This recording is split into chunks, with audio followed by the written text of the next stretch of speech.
Uma boa noite a todos, a paz de Cristo seja com todos vocês. Você que mora em outra cidade ou em outro estado, seja muito bem-vindo ao nosso grupo. Eu tenho certeza que nesses 21 dias do nosso propósito de Daniel, até que ele venha, vão ser dias de edificação e dias que nós vamos verdadeiramente receber mais dele. Eu gostaria de trazer uma meditação para vocês. Eu gostaria de nós lermos juntos Daniel capítulo 12, no versículo 7, que diz assim: E ouvi o homem vestido de linho, que estava sobre as águas do rio, o qual levantou ao céu a sua mão direita e a sua mão esquerda, e jurou por aquele que vive eternamente, que isso seria para um tempo, tempos e metade de um tempo. E quando tiverem acabado de espalhar o poder do povo santo, todas essas coisas serão cumpridas. Então, nós vemos de cara aqui nesse versículo a questão do tempo. Veja que algo é determinado. Tempo, tempos e metade de um tempo. Quando nós analisamos profundamente essa profecia, nós vemos que esse termo utilizado, tempo, tempos e metade de um tempo, trata de 3 anos e meio. E eu não vou entrar no mérito dessa profecia, muito menos na questão escatológica, mas eu queria apenas utilizar essa questão para mostrar que tempo é uma coisa muito importante. Até mesmo o tempo é uma coisa determinada por Deus, ao qual nós devemos estar observando o que nós temos que fazer com ele. Por que ele está em nós e o que nós devemos, ao longo do nosso período de vida, como nós devemos utilizar esse tempo e o que é o nosso papel como igreja aqui na Terra.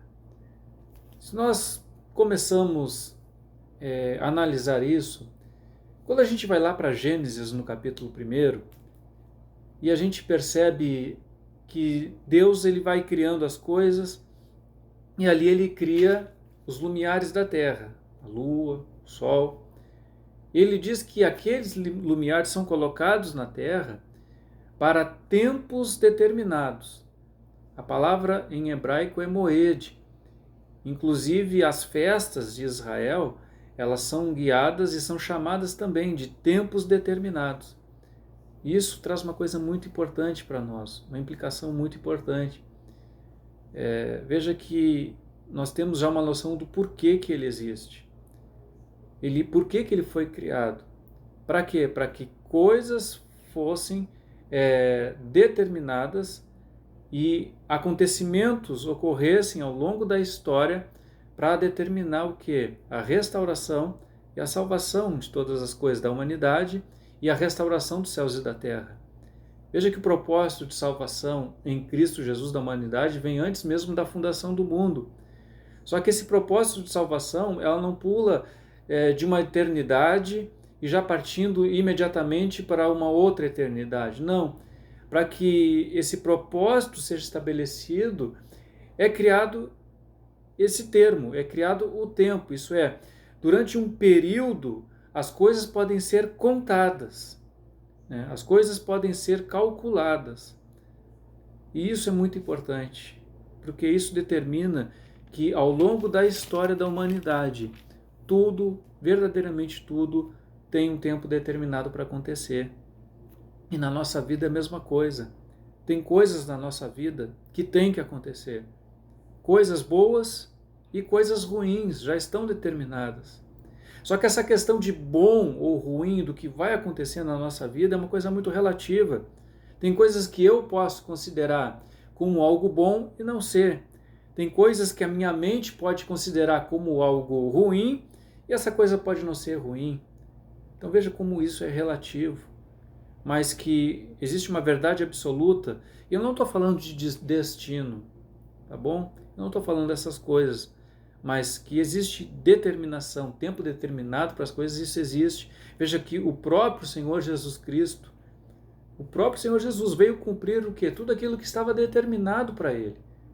E inclusive a cruz, que era uma coisa já definida e determinada para que acontecesse na vida dele. E se você é discípulo de Jesus, se você é seguidor de Jesus, saiba que a mesma coisa, já que ele é o nosso exemplo, a mesma coisa também acontece com você, a mesma coisa também acontece com a minha vida. Isso é, tem coisas que vão acontecer. E aí nós paramos para questionar. Então, afinal de contas, se tem coisas que têm que acontecer na minha vida, que estão determinadas, e para que isso aconteça, é criado o tempo, então eu tenho que saber o que eu tenho que fazer ele num termo geral e o que eu tenho que fazer com ele em relação à minha figura e Deus, em relação à sua figura e Deus. Por exemplo, como nós vamos utilizar o nosso tempo de acordo com o contexto em que nós estamos vivendo nos dias de hoje? Qual o contexto do mundo que nós estamos vivendo hoje? Bom, isso é mais fácil, né? Qualquer pessoa que não está fora da realidade ou não está desconectada da realidade, ela vai perceber que nós vivemos tempos onde a verdade, onde os valores da família, onde os valores do evangelho são completamente deturpados, né? Existe hoje no mundo uma tendência de negar essas coisas. Então nós temos que saber como que nós vamos utilizar o nosso tempo, primeiro para a defesa da nossa própria fé e qual a postura que nós temos que ter diante desse mundo. Mas nós também temos um tempo muito especial, que é aquele tempo entre eu e o Criador.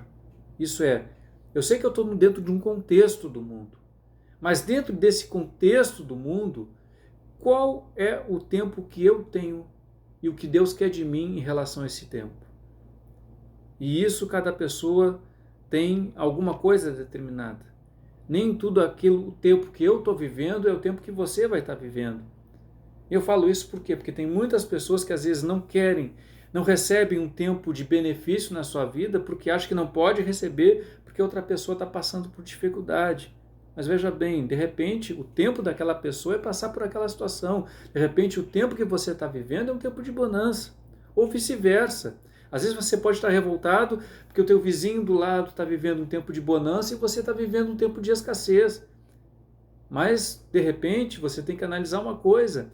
Não é porque o teu vizinho está vivendo um tempo de bonança que você necessariamente vai estar vivendo o mesmo tempo que ele. Mas nós sabemos que tudo é determinado por Deus. E você vê uma coisa interessante. Você tem um tempo. Eu tenho um tempo. Tem coisas que tem que acontecer com você e tem coisas que tem que acontecer comigo.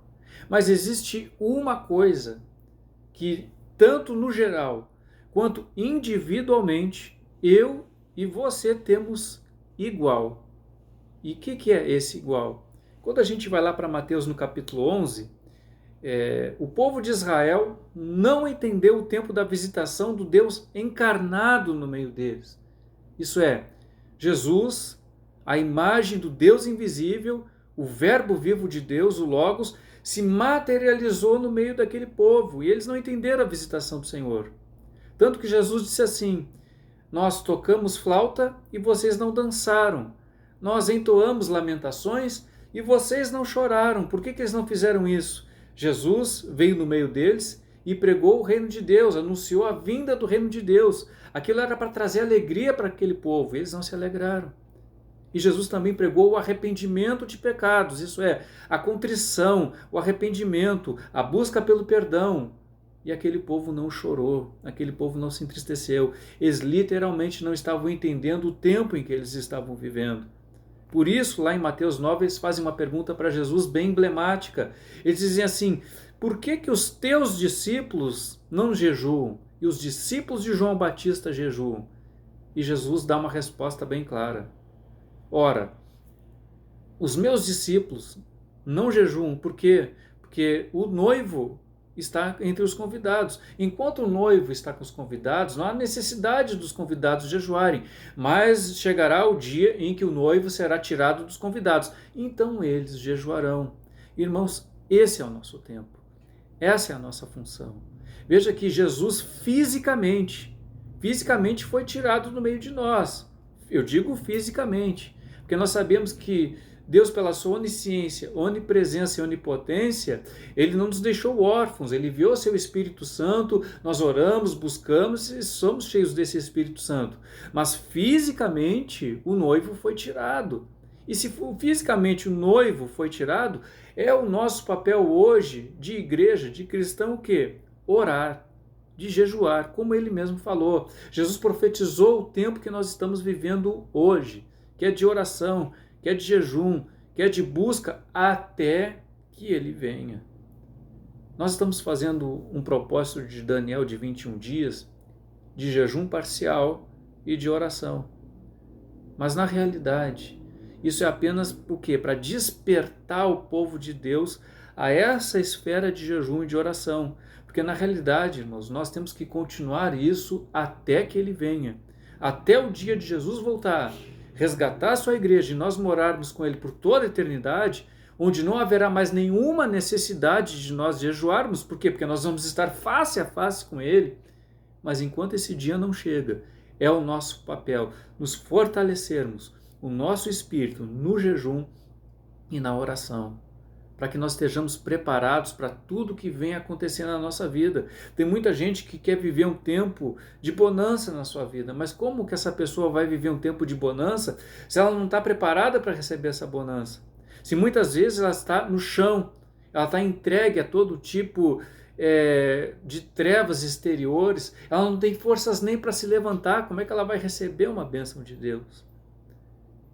E do contrário, quantas pessoas não estão buscando a Deus e quando chega o dia ruim, quando chega o dia mau, e Jesus disse que esses dias chegariam a todos, a pessoa não está preparada para passar por aquela tribulação. E aí o que acontece? A pessoa desanima, a pessoa cai, a pessoa não aguenta. Oração e jejum é a base da nossa fé. É a base do nosso fortalecimento espiritual. Se nós queremos mais de Deus, se nós queremos mais de Cristo, a gente não pode fugir do que eu chamo dessa trinca: meditação na palavra de Deus, oração e jejum. Só que até mesmo em oração e jejum e meditação na palavra, nós devemos estar verdadeiramente, completamente mergulhados dentro da graça de Deus. Nós temos que fazer como Ruth. O que Ruth fez com Boaz? Quando Boaz estava dormindo, ela tira os pés, né? ela faz com que os pés de Boaz ali apareçam e ela dorme aos pés de Boaz.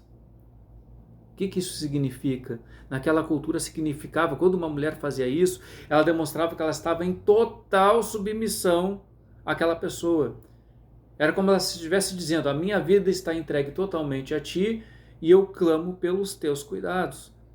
E a graça de Deus sobre a nossa vida é isso. É aquele momento em que eu me rendo a Jesus, em que eu me entrego de corpo e alma e espírito para Ele. É como se Jesus estivesse na minha frente e eu me jogasse aos pés dele, calcasse os pés dele e ali eu me jogasse totalmente aos pés dele e dissesse: Senhor, tudo, absolutamente tudo está nas tuas mãos. A minha vida, as coisas que vão acontecer comigo, tanto boas quanto as que eu considero más, não importa. Eu estou totalmente entregue ao teu senhorio. Então, portanto, Senhor, o Senhor decide toda a minha vida, coisas boas e coisas más. Independente do que acontecer na minha vida, a única coisa que eu te peço: esteja comigo, esteja ao meu lado, esteja me fortalecendo. Quando nós fazemos isso verdadeiramente, nós somos totalmente fortalecidos por Cristo, porque nós estamos verdadeiramente debaixo da graça. Estar debaixo da graça de Deus não é nós pecarmos à vontade, depois pedirmos perdão, porque nós estamos debaixo da graça. Não, isso é estar debaixo da lei. Uma pessoa que está debaixo da graça de Deus, ela está debaixo do senhorio do Senhor Jesus Cristo.